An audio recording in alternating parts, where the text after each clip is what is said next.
Welcome back to the BettorOff PropCast. It is Wild Card Weekend or Super Wild Card Weekend or whatever the hell we're calling it nowadays. And we have 6 fantastic matchups that we are just getting after and looking forward to getting into today. I'm your host, Dan Skolopsky, as always. With me, you know him as Mr. Prop Holiday. I know him as Mr. Prop Holiday because he doesn't let me call him anything else.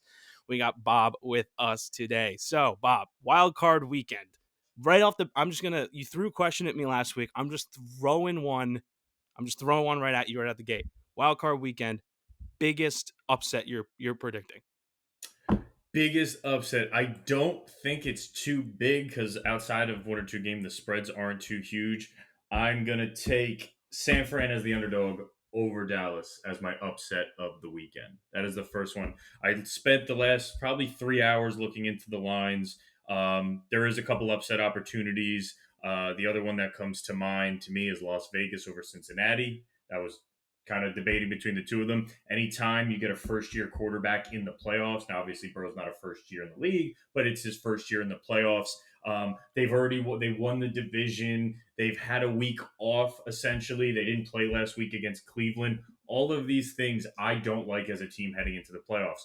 You flip it on the other side, you have the Raiders who ultimately shouldn't be there. They have that. Our coach got fired. We lost Henry Ruggs. Our back half of this season sucked. Darren Waller went down, and then they squeak in overtime. So when you have that mentality, you do have a veteran quarterback in Derek Carr. That screams upset to me. But I'm going to roll with San Fran over Dallas because I think they're peaking at the right time. I do think they were a Super Bowl favorite going into the season. They've had some up and down. They've had some injury. They're coming off a big win last week against the Rams, and I don't think Dallas is that good, to be completely honest. So San Fran is my upset of the week, but also would not be shocked if the Las Vegas Raiders pull it out. I mean, yeah, I would love to see the Cowboys lose for many personal reasons, but I also feel like that it really just does fit into the Cowboys narrative to just lose in the first round. Like it's like Thanksgiving, it's like Christmas. You look forward to it once a year. That So train is never late. It's it is always right on time. Every time you're like, oh no, they're going for it. No, wait, never mind. We're good. All right. Yes, we have 6 games. I'm just going to run through them real quick. We have the Raiders at the Bengals Saturday. That is a Bengals favorited -4.5. We got another Saturday. We got 2 Saturday, 3 Sunday, and a Monday, which is kind of weird when you think about rest and equal, time off for these teams. But in the we have some Monday teams playing game. Saturday and some Monday. So Monday's Martin Luther King Day, so the entire country has off, and yet they have this game at 8:15 at night.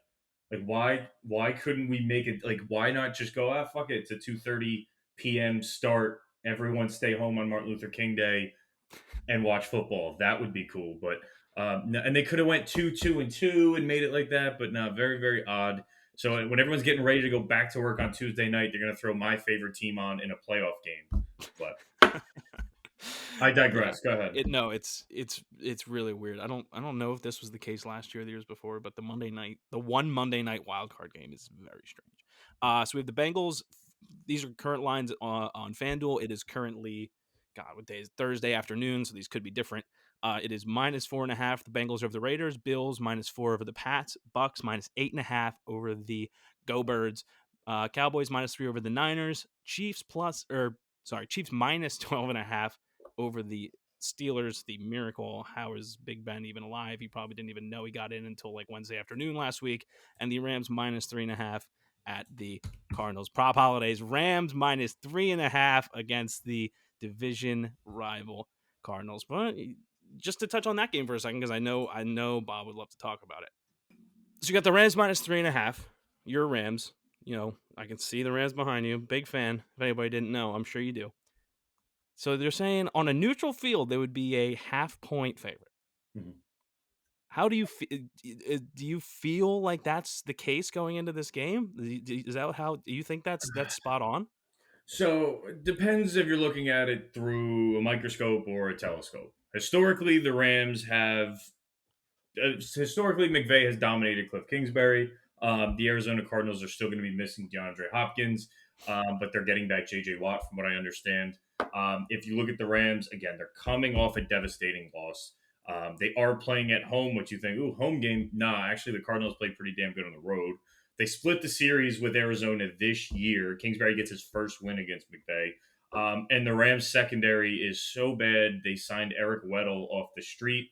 Eric Weddle has not played football in 2 years. Now everything I've read is he's not jumping into a starting role. He's really meant to be in some sub packages. He's going to be prepping some backups, mentally how to prepare for a playoff game and things like that. Which if that was the expectation, is you're trying to get these guys prepared, sign him as a defensive assistant, sign him as a control guy. But you're going to put him in pads and a helmet and give him a number, and he hasn't played football in 2 years.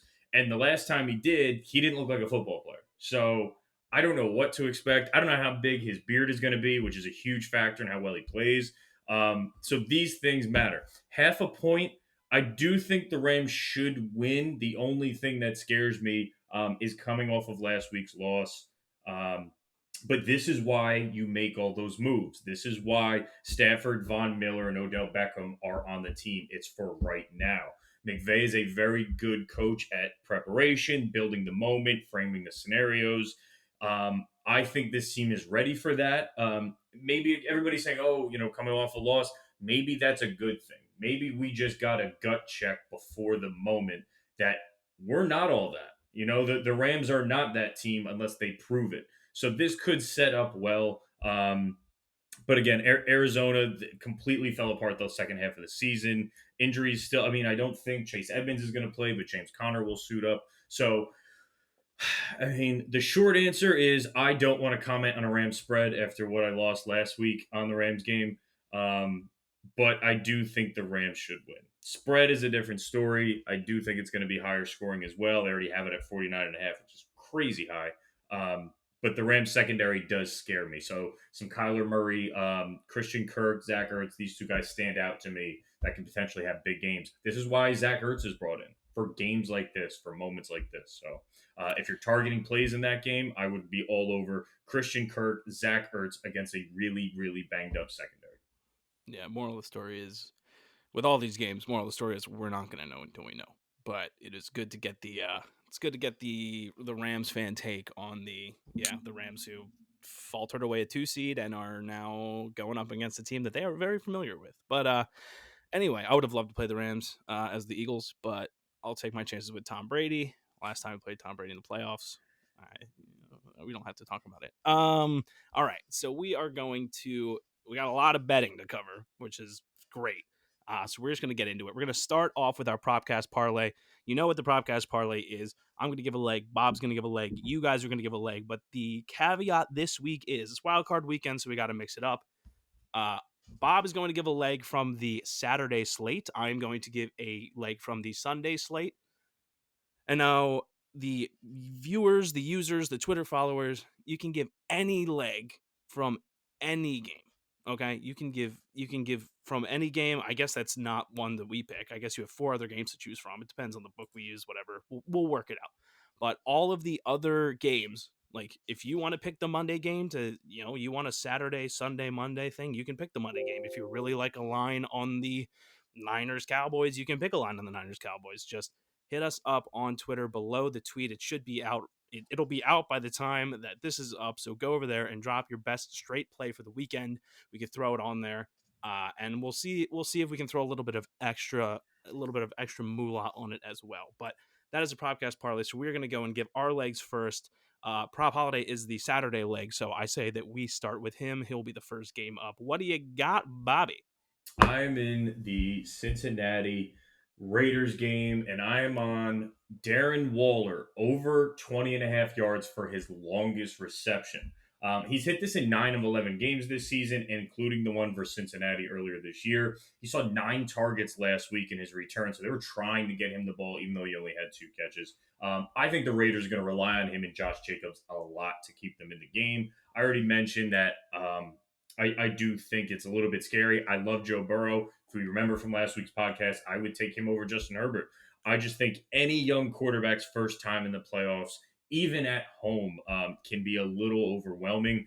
And Derek Carr and this team really feel like they have nothing to lose. We shouldn't even be here type mentality. So I'm looking at Darren Waller. This is the playoffs. This is when you rely on your most talented guys. Darren Waller is easily their best receiving option. Hunter Renfro did admirably this season. But if you want to win, you got to get this guy the ball. I think they're going to feed him anywhere from 8 to 11 targets, one of which I expect to go over 20 and a half. Like I said, he hit this in 9 of 11 games. So that is my sure leg for Saturday. Might be my sure leg of the weekend. I don't know yet. I mean, I'm still going through a bunch of lines, but I love Darren Waller this weekend. Him to score a touchdown, hint, hint for later, I think is at plus 190, and it's dropping. So something to keep an eye on. Yeah, it's funny that you mentioned last week because I was gonna message you and ask after we watched that game of the year. Did last weekend Sunday night game change your Burrow versus Herbert opinion at all? Um, it's tough to narrow it down to one game. I I feel bad. I feel bad for the Chargers. I feel bad for Brandon Staley, who they talked about firing him at one point. He was a Coach of the Year candidate. I think it was just one of those. It's not a scenario you can plan for or expect. But to answer your question, no, Herbert played lights out. I do think this is going to be Brady Manning for the next decade. We're going to see these guys in big moments year in and year out. And I think Herbert showed you what he has in those moments. He doesn't shrink. Let's see what Joe Burrow has. I mean, he may have that in him. I expect him to have that in him, but usually the first go around is always the hardest. So Yeah, well, we get to see Joe Burrow up against the same team that Herbert lost to yep. at the Raiders. So maybe that'll be a good litmus test. I'm sure he'll have a little bit more help at home in the playoffs. But all right, so my leg for the PropCast parlay is one that I wouldn't say that I am is my lock of the weekend, but I like it a lot. And I'm interested to see what Prop Holliday thinks about it. Is the Steelers to cover plus 12 and a half. I think obviously the Chiefs are, if you ask any non-biased fan, I would probably say the Chiefs are the favorite to win the Super Bowl, right? You don't look at the odds. I would say the Chiefs, the way that they've come together, are probably just the favorites to win it all. I don't want to forget, however, the first 5, 6, 7 weeks of the season, right? They did not start off like the Chiefs that we knew they would be. Um, and although it does seem like they've gotten their mojo back, is that team still in them? The team that can start off in the terrible way that they did. I'm interested to see because now the spotlight is really on them, right? All they had to do was get to the playoffs. They're like, if the Chiefs get to the playoffs, they're going to be dangerous. Nobody's going to want to play them. Yada yada. Well, they're here now. All right, so they were focusing on getting to the playoffs. Now they are in the playoffs, and they're going up against a Steelers team who literally needed a miracle on Sunday to happen for them to get into the playoffs. And here they are. And Ben Roethlisberger gets to play yet another game. I honestly, we were talking about this before. Prop Holiday said that there's going to be like one or two like holy shit upsets of the week. I don't think the Steelers are going to win this game, but I think 12 and a half. I think the Steelers D honestly keeps this one pretty close. I mean, not only do they have a very stout defense, but they're still playing for Ben. They're still going through this like Ben's last game. They're 2-0 in Ben's last games.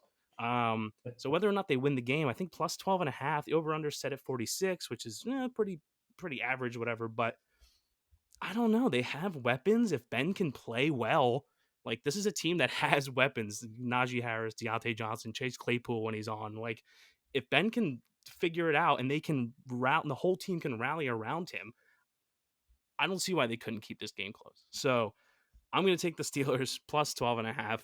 I thought about doing like a Steelers right in the sweet spot where the Steelers win by 12 and a half with the Chiefs money line.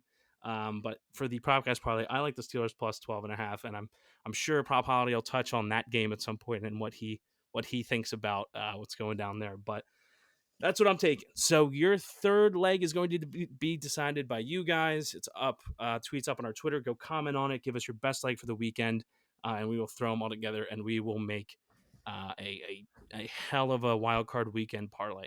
And we are going to give away the winnings to you guys. So moving on, we have a lot. Like I said, we got a lot of betting. Here's how it's going to work. I have a same game parlay that I like. And then Prop Holiday, I'm sure, has novel upon novel of bets that he likes. He's going to give you all those. And then we both have a giant touchdown scorer 6-leg parlay for you at the end that we are both going to go through. So I'm going to start out and just go first. Save the best for last as always. I have a same game parlay. I didn't want to throw too many on the PropCast, but I there's one that I like on the PropCast. It's going to be for the Niners at the Cowboys. Um, I just think, I mean, the spread speaks for itself. It's +3 right now. It is the closest game on paper and in the books. So I figured that would be a very good game to, if it's going to stay that close, then there's going to be scoring, hopefully. And that's the one I wanted to take. So I have 3 touchdown scores in this game. I like Elijah Mitchell, I like Dalton Schultz, and I like George Kittle. Those are the 3 that I like. I'm kind of with Prop Holiday on this. The Niners, I would not be surprised if the Niners won this game by 10. The Cowboys are, like he said, not that good of a team. They have the weapons, but are they as a team complete enough to make a push for the playoffs? So I'm actually kind of leaning in this parlay particularly. I'm kind of leaning a little bit Niners and then a little bit of Cowboys playing desperation time. So Mitchell, Schultz, and Kill are my TD scores. Then this is where the Cowboys kind of being from behind. Dak over 274 and a half. Because I think this could go either one of 2 ways. Either one, he balls out and the Cowboys dominate this game and he goes over 274, or they're playing from behind and he's just shelling the ball out to CD and Amari and Dalton and just everybody that he can because they're playing from behind. So over 274. This next leg is, I know Prop Holiday loves this leg. It is Kyle Juszczyk over receiving yards. I had to put it in. I was looking at him anyway, and I know he's had great experience with this. It is 8.5 for this game. Do you remember what it was for you when you had that fantastic Yeah, beat? I locked it in at 11.5. It dropped down to 9.5, and he had 9 in the nose at halftime, and he didn't catch a pass in the second half at all. So I mean, I'm not one of those guys that's like, oh, it was still a good play after the fact when you lose. Like, I still think that was a really good play. I just think Trey Lance, as soon as he snapped the ball, he already knew where he was going with it, and Juszczyk was meant to be his check down, and he did not make use of it. So, but no, he was another name I was looking at for this game. You like I said, this is the playoffs. You go with the vets. You go with what you know. You go with George Kittle. You go with Juszczyk, and I do think they hammer home Elijah Mitchell. So I love Yeah. that. Yeah, so I'll take the use check 9 yards in the first half. He's over 8.5 right now. So I will take the use check. I'll take those 9. And then the final leg is CD Lamb over 56. It says point 0.4, but that's not right. 56.5 receiving yards, which again kind of plays into, I think this whole thing is kind of keeping it close, but the Niners just a little bit of a step ahead against the Cowboys. But either way, if the Cowboys win, this can still hit. So it's +7. It's over +7,200. So it is definitely spicy. 10 to win 735. Not the spiciest thing I have even today or ever. But it's 10 to win 375. That is Mitchell, Schultz, and Kittle TD. Dak over on pass yards. Juszczyk over on receiving yards, and CD also over on receiving yards. All right, that is what I got for the weekend that I like. Bob, I'm just gonna sit back, grab some popcorn. What just lay it on me.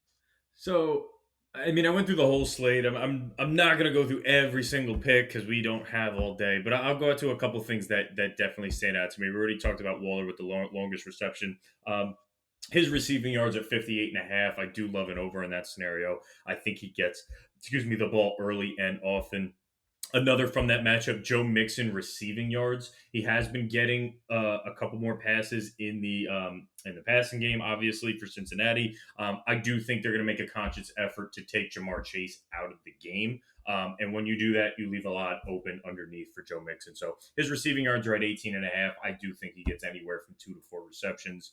And just getting the ball to your playmakers. It's a theme, especially just to get out of the first round. I do love the Raiders getting the 5 points in that matchup. Could be a potential upset of the week. Going over to Buffalo and New England. Buffalo is obviously favorite. I do think they should be favorite. I think the first game between Buffalo and New England, you can't count that as a game. There were 50-mile-an-hour winds. It was snowy. Mac Jones didn't throw a pass. So if we take that completely out of the picture, we have one game where Buffalo won. I do think Mac Jones is the real deal, and he'll be here eventually. And Bill Belichick knows that he's already overachieved as far as his first year with Mac Jones at quarterback. So I think this is a Gronk spike fuck you moment for Josh Allen, and they win pretty handedly. However, I do think we see glimpses of Mac Jones. So that 204.5 passing yards, I think Mac Jones, they're gonna force him to pass the ball. They're gonna take away Damian Harris. They're gonna take away Ramondre Stevenson and say, "Let's see what you got, Mac. And if you beat us, so be it." That's a recipe, I think, for disaster for New England. But I do think he gets past this over this 204-yard mark. His completions are at 18 and a half. They use the passing game as a form of the running game. So a lot of short passes. They started to do that in the beginning of the year, kept the training wheels on him. This is his first playoff game. I think we're going to see some training wheels on Mac Jones, but it's going to be in the form of a short passing game. So that's 18 and a half for completions. I like that for over on Mac Jones. Jacoby Myers, probably his number one target guy in the slot. His over-under on receiving yards is anywhere from 45 and a half to 47 and a half. I think he's going to get a significant amount of targets in that short passing game offense. But I do like Buffalo minus 1.5 in the second half. So the first half is really a feel you out. Buffalo asserts dominance in the second half. I'm going to have them giving 1.5 points and winning that second half. Going over to the Eagles game, we already talked a little bit about Eagles and Bucks. I do like the 8.5 for the Eagles. We saw what Tom Brady did last year, struggling in the first round against a Washington football team with Taylor Heineke. That game was close, and now he has even less weapons than then. And now we look how they played earlier in the season. The Eagles gave a run for their money. It was a damn close game on Thursday Night Football. So Jalen Hurts passing yards, it's over 197 and a half.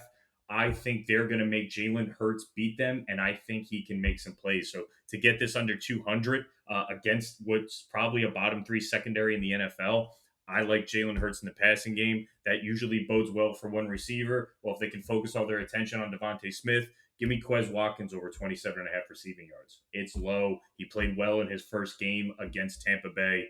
I think he had something like 40 receiving yards. So love a quarterback with low lines. Love his number two target with we'll call it number three target behind Goddard with lower lines. So Quez Watkins and Hurts stand out to me.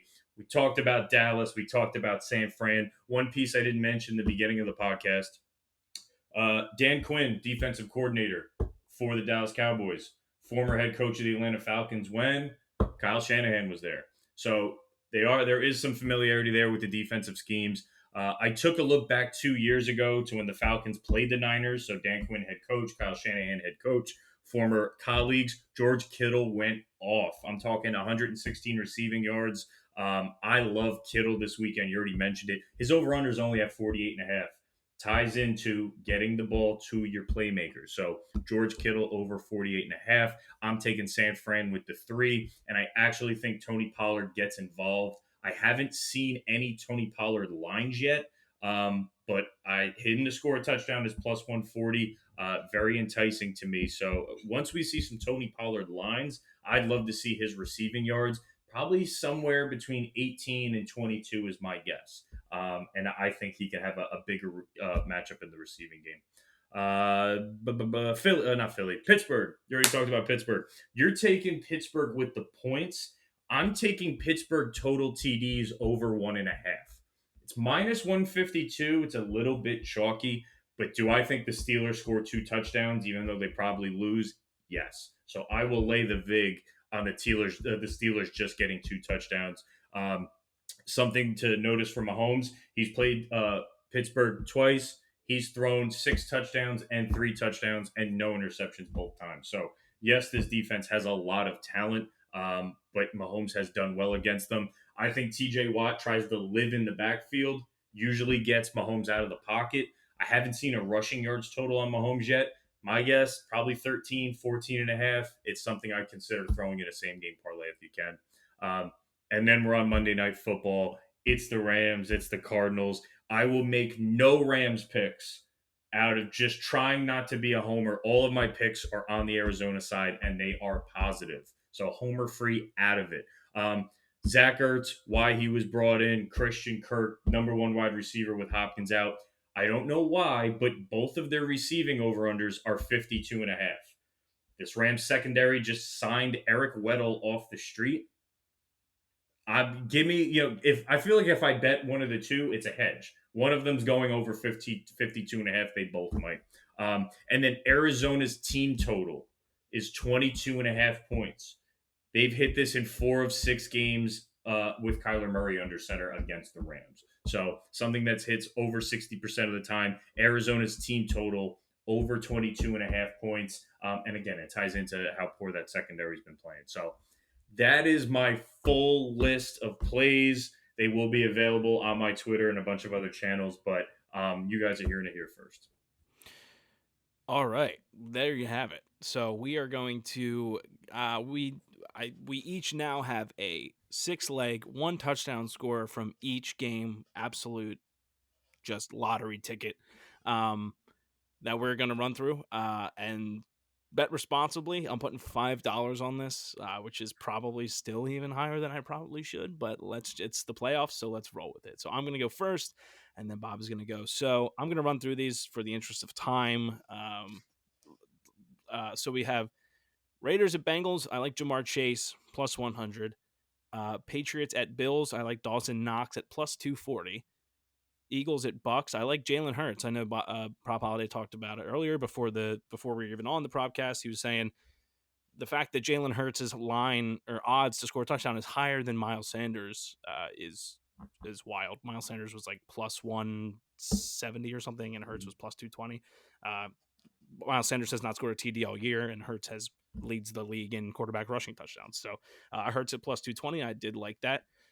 CD Lamb going over to the Cowboys game. I like him at plus 115 because, kind of like I said before, I have him at over as well. I did not put him in my original same game parlay, but I do like him in this kind of little bit chalkier touchdown scorer parlay. Steelers, I like Najee Harris. I mean, you said the Steelers are you like him over 1.5 touchdowns. I think he's got to be one of two. Honestly, they're gonna run that man into the ground if they get anywhere within the 5 or 10 or whatever. So I like Najee plus 100. So you're getting your money back on that. And then also, like you said, Cardinals and Rams, Zach Ertz plus 190, the Philadelphia guy. You said he was going to have a good day, and I'm glad you said that because I'd put these in, and then you said that after. So that is Jamar Chase, Dawson Knox, Jalen Hurts, CeeDee Lamb, Najee Harris, and Zach Ertz. So that is a wide receiver, tight end, quarterback, wide receiver, running back, tight end. So we got some diversity here, which is good. That's plus 27034. So 270 to 1. And I know you were licking your lips saying 271. This is a lock, but I agree. 5 to win $1,356.74. So bet responsibly. Whether you want to take either of our touchdown score parlays or one of your own, just bet responsibly because these are absolute lottery tickets. But I don't know, man. I'm feeling pretty good about mine. Bob, what do you got for us for your touchdown scorer parlay? All right. Little bit of repetitiveness. You've heard me talk about him the whole pod. Darren Waller, he's plus 180. I think Darren Waller gets in the end zone. That Cincinnati defense against tight ends, they've given up a decent amount. I think something like 8 or 9 touchdowns this season. So I like Darren Waller to get in the end zone. Josh Allen against the New England Patriots. You usually save your legs, you save your quarterback, and throwing your body out there for when it matters. The first matchup against New England on Monday Night Football, he did not run enough in the snow. The second matchup, he figured that one out pretty quickly. It is a recipe for success for that Buffalo offense. So Josh Allen to get one in, plus 165. This is kind of my long shot. This is the longest shot of the whole thing. Cameron Brate to score in the Buccaneers game. It's plus 360. I think with a lack of weapons, or at least a lack of the wide receivers and Godwin and Antonio Brown, they bring in Brate. They give Leonard Fournette more of an opportunity to get the run game going. But you bring him in, everyone's going to be focusing on Gronk. That's when Cameron Brate kind of squeaks in the red zone and gets one. So plus 360, Brate's my long shot. George Kittle, already talked about. I won't go too much more in depth. Pat Freiermuth, Penn State. No, Dan did not pay me to throw this in there. I was all in on him. He is plus 280. I do like him against this this Kansas City defense that also struggles with the middle of the field and tight ends. So Freiermuth, kind of a passing of the torch. We see the young rookie tight end ascend in the playoffs while Ben Roethlisberger rides off into the sunset. We said it. I do think they get 2 touchdowns for the game. Najee Harris probably one. Freiermuth, I think, is going to be the other. And last but not least, Zach Ertz. This is a 6-leg parlay, 5 of which are tight ends, one of which is Josh Allen. I have no running backs. I have no wide receivers. I have no idea how it came out that way, but I do love this. I believe it is $10 to win 18,000. I have it up and it went away. Um, it is a big one. It's a big one, and I feel really good about it. I am put. I mean, it's in. It's not. I am putting it in. It's in. And I will be at the edge of my seat all weekend waiting for this to catch. Wow. All right. Yeah, that has got to be. I mean, that's got to be a PropCast record for parlay odds without a doubt. Um, but yeah, wow, all tight ends except for one. That sounds like something I would do. Is just take tight ends. Let me. So it's I funny just that wait. I want to double check the odds real it's quick funny because it that we're could be a record. reversed. I'm sorry. I'm sorry. It's $10 to pay 9,000, $20 to pay 18,000. That's where I got it confused because I put 20 on it. So $20 to win 18,000 on this 6-leg parlay. Okay, yeah, tight end parlay sounds like something I would do. Wow. All right, that is going to. Got anything else for us, Bob? I got nothing. I think I gave everything I had. That's what I mean. If you can give everything you got, then you can't be upset with how. I'm sure I'll be upset with how my bets come out, but we gave everything we had, and in the end, that's it. So that is going to do it for the first ever playoff propcast. Wild card weekend. Looking at a couple of upsets. Hopefully, shake things up a little bit. Go Birds, go Rams. We will be back. We have this extra buy, the weird one buy, whatever. We will be back in the divisional round. We'll get to see Rodgers. We'll get to see the 1 seed Tennessee Titans. We will get to touch on some new teams, make some new plays. It'll hopefully be a little bit shorter because there are fewer teams, but this has been great. This has been great. A little bit longer, but a little bit longer podcast, but you've got everything you need for the weekend. So go out there and go put your picks in the BettorOff app before the game starts so you can get those stats. Make sure to follow us on Twitter and Instagram. Twitter at BettorOff Sports, Instagram at BettorOff, TikTok at BettorOff. The PropCast Parlay is up, so go put in your favorite leg for that. And we got a big weekend of football ahead of us. We are excited. We've been doing this since week 1. It is now Wild Card Weekend. This is what it's all about. I feel like I should be running out on that field, honestly, because I put in just as much work as these athletes.